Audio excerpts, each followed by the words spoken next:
નમસ્કાર મિત્રો, study spot 22 YouTube ચેનલમાં તમારું સ્વાગત છે।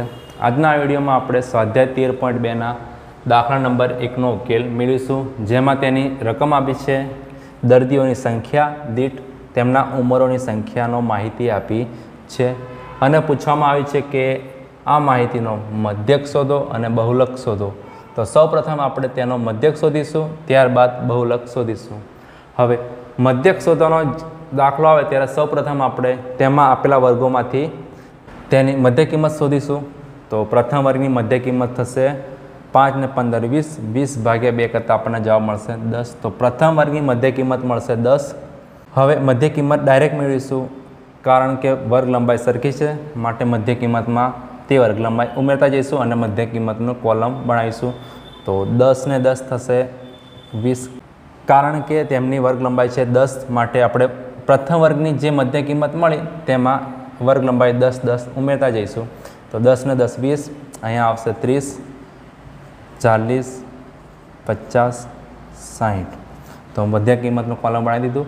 હવે આ દાખલામાં આપણે મધ્યક પદ વિચલનની રીતિ ગણીશું। તો પદ વિચલનમાં આવે છે યુઆઈ, જેનું સૂત્ર છે xi માઇનસ a છેદમાં h, પરંતુ આપણે યુઆઈ પણ ડાયરેક્ટ શોધીશું। જે વચમાં જે મધ્ય કિંમત આવે તેને આપણે એ ધારીશું અને તેની સામેની કિંમત થશે 0। તો અહીં બે સંખ્યાઓ મધ્યમાં આવે છે, તો કોઈ એક સંખ્યાને આપણે એ ધારીશું। તો આપણે 30ને એ ધારી લઈએ, તો તેની સામેની કિંમત થશે 0, તેની નીચેની કિંમતો થશે 1, 2, 3 અને 0થી ઉપરની કિંમતો થશે -1, -2। તો યુઆઈનું કોલમ બનાવી દીધું। હવે પદ વિચલનનું સૂત્ર છે મધ્યક x બાર બરાબર a plus sigma fi UI છેદમાં સિગ્મા fi ગુણ્યા h। તો મધ્યકના સૂત્રમાં આવે છે સિગ્મા fi યુઆઈ। તો સૌપ્રથમ આપણે અહીં fi કોલમ છે ને યુઆઈ કોલમ છે, તો બંનેનો ગુણાકાર કરીને fi યુઆઈ કોલમ મેળવીશું। તો 6 દૂની 12 પરંતુ -12, 11 એકા 11 પરંતુ -11, 21 ગુણ્યા 0 તો 0 જ આવશે, 23 એકા 23, 14 દૂની 28 અને 5 તરી 15। તો fi યુઆઈનું કોલમ બનાવી દીધું। હવે આપણે સૂત્રમાં જોઈએ છે સિગ્મા fi યુઆઈ, એટલે કે fi યુઆઈ કોલમની સંખ્યાનો સરવાળો। તો આપણે તેનો સરવાળો કરીશું અને મેળવીશું સિગ્મા fi યુઆઈ। સૌપ્રથમ આપણે ઋણ સંખ્યાનો સરવાળો કરીશું, ત્યારબાદ ધન સંખ્યાનો। તો ઋણ સંખ્યાનો સરવાળો થશે 12 ને 11 થશે 23, પરંતુ માઇનસ બંને ઋણ સંખ્યા છે। તેવી રીતના ધન સંખ્યાઓ 3 છે, તો તેમનો સરવાળો કરીશું। 3 ને 8 થશે 11, 11 ને 5 થશે 16, 16 ના 6 વધી પડી 1, 3, 2 ને 1 3 થશે, 3 ને 2 5, 5 ને 1 6। બધી સંખ્યાઓ ધન છે, તો 66 પણ ધન મળશે। હવે બંને સંખ્યાની બાદબાકી કરીશું, કારણ કે એક ઋણ છે અને એક ધન છે।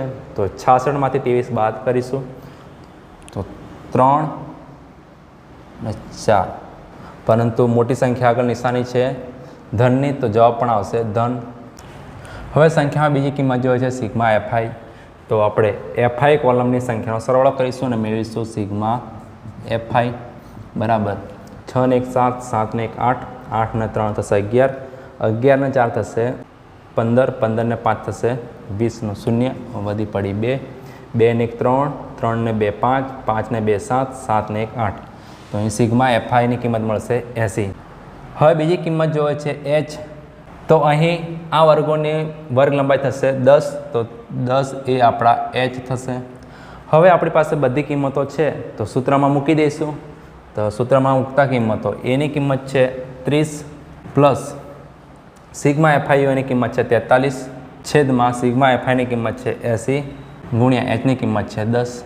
સાદુરૂપ આપીશું, 0 ઉપર છે નીચે છે તો ઉડી જશે। તો રહ્યા 30 પ્લસ 43 ના છેદમાં 8, 30 પ્લસ 43 ભાગ્યા 8 કરતાં આપણને જવાબ મળશે 5.3। હવે 30 અને 5.3નો સરવાળો કરીશું, તો મળશે 35.3, જે આપણને વર્ષ મળશે, કારણ કે અહીં ઉંમર વર્ષમાં છે, માટે આપણો મધ્યક પણ વર્ષમાં મળશે। તો મધ્યક x બાર બરાબર આપણને મળશે 35.3 વર્ષ। તો અહીં માંગેલ મધ્યકની કિંમત થશે મધ્યક x બાર બરાબર 35.3 વર્ષ। તો અહીં આપણે મધ્યકની કિંમત શોધી, જે આપણને મળી 35.3 વર્ષ. હવે આપણે આ સંખ્યાનો બહુલક શોધવાનો છે.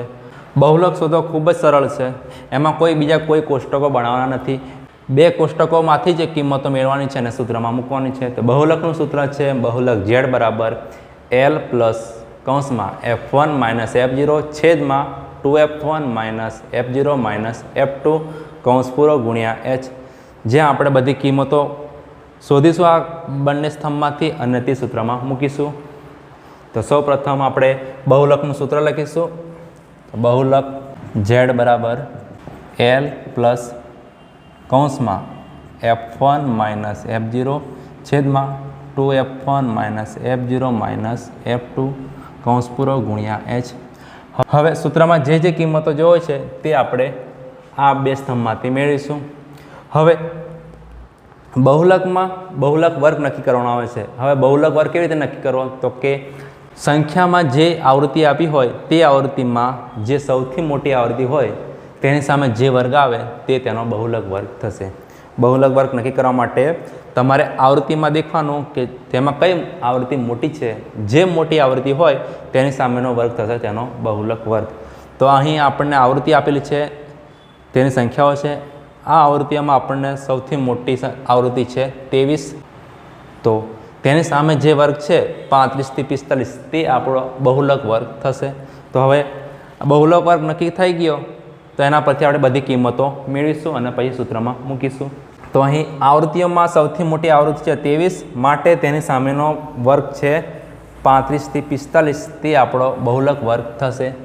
તો અહીં 23 એ મહત્તમ આવૃત્તિ છે, માટે 35 થી 45 વર્ગ એ બહુલક વર્ગ થશે. એ બહુલક વર્ગ થશે. હવે બહુલક વર્ગ નક્કી થઈ ગયો, તેના પરથી આપણે બધી કિંમતો મેળવીશું. તો જે આપણી મહત્તમ આવૃત્તિ છે તે આપણી થશે F1. જે આપણી આવૃત્તિના સ્તંભમાં જે મહત્તમ કિંમત છે તે થશે આપણી F1, જે છે 23. હવે બીજી કિંમત છે F0.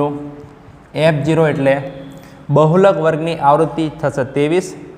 તો બહુલક વર્ગની આવૃત્તિની આગળની આવૃત્તિ, તો બહુલક વર્ગની આવૃત્તિ છે 23, તેની આગળની આવૃત્તિ છે 21. તો F0 થશે આપણા 21. અને પછી બીજી કિંમત આવે છે F2. તો બહુલક વર્ગની જે આવૃત્તિ છે તેની પાછળ જે આવૃત્તિ આવે છે તે થશે આપણી F2. તો F2 બરાબર થશે 14. હવે બીજી કિંમત જોઈએ છે આપણને h. h એટલે વર્ગ લંબાઈ. તો અહીં વર્ગ લંબાઈ છે 10. અને બીજી કિંમત જોઈએ છે L. હવે L એટલે બહુલક વર્ગની અધસીમા. આ બહુલક વર્ગ છે 35 થી 45. તેમાં જે પ્રથમ સંખ્યા હોય તે થશે તેની અધસીમા. તો અહીં L થશે 35. તો Lની કિંમત થશે 35, કારણ કે બહુલક વર્ગ છે 35 થી 45 અને તેમાં 35 એ તે વર્ગની અધસીમા છે, માટે Lની કિંમત થશે 35. તો અહીં આપણી પાસે બધી કિંમતો છે, તો સૂત્રમાં મૂકીશું. તે પહેલાં એકવાર ફરીથી દેખી લઈએ.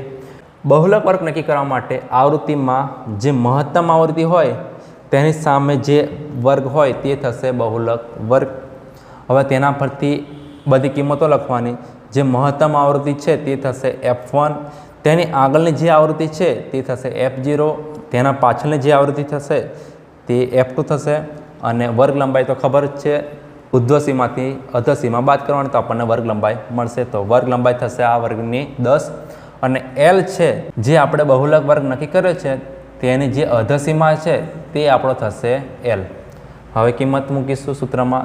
Lની કિંમત છે 35 પ્લસ કૌંસમાં F1ની કિંમત છે 23 માઇનસ F0ની કિંમત છે 21 છેદમાં 2F1 એટલે 2 ગુણ્યા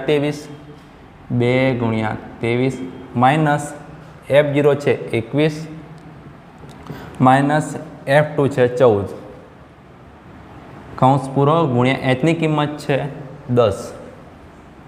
હવે આપણે સાદુરૂપ આપીશું. તો 35 પ્લસ 23માંથી 21 જશે તો રહેશે 2 છેદમાં 23 ગુણ્યા 2 થશે 46 માઇનસ બંને સંખ્યાઓ ઋણ છે તો ઋણની નિશાની આવશે અને બંનેનો સરવાળો થશે તો 21 ને 14 થશે 1 ને 4 5 35 થશે તો 21 ને 14 થશે -35 બંને સંખ્યાઓ ઋણ છે માટે -35 ગુણ્યા એચની કિંમત છે 10 તો 35 પ્લસ સાદુરૂપ આપીશું 2/46 માંથી 35 જશે તો રહેશે 11 ગુણ્યા 10 તો 35 પ્લસ 2 ગુણ્યા 10 થશે 20/11 તો 35 પ્લસ તમે 20/11 કરશો તો જવાબ મળશે 1.8 હવે 35 અને 1.8નો સરવાળો કરીશું તો થશે 36.8 જે આપણો બહુલક થશે જે મળશે આપણને વર્ષમાં કારણ કે અહીં ઉંમર વર્ષમાં આપી છે માટે આ રકમનો બહુલક થશે 36.8 તો આપણને સંખ્યામાં શોધવા કીધું તો મધ્યક અને બહુલક તો બંનેની કિંમત મળી ગઈ મધ્યકની કિંમત મળી 35.3 વર્ષ અને બહુલકની કિંમત મળી 36.8 વર્ષ તો અહીં દાખલા નંબર 1 પૂર્ણ થયો જો તમને આ વિડીયો ગમ્યો હોય તો વિડીયોને લાઇક કરો તમારા સાથી મિત્રો સુધી શેર કરો અને ચેનલને સબસ્ક્રાઈબ કરો થેન્ક યુ